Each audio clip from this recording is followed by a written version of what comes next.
Hello guys, nahihirapan din po ba kayong mag-set up o mag-connect ng inyong TN-W836 na microphone sa iyong cellphone? So, ganito po siya. Tuturo ko po sa inyo.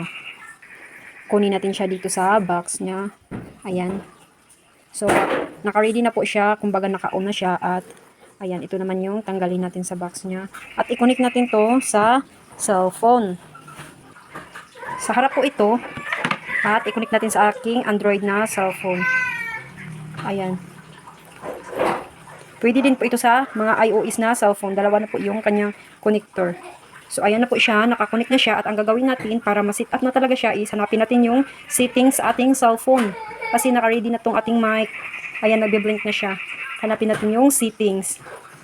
Ayan, ito po yung settings. At saka sa search, makikita natin sa search bar ay hanapin natin ang OTG.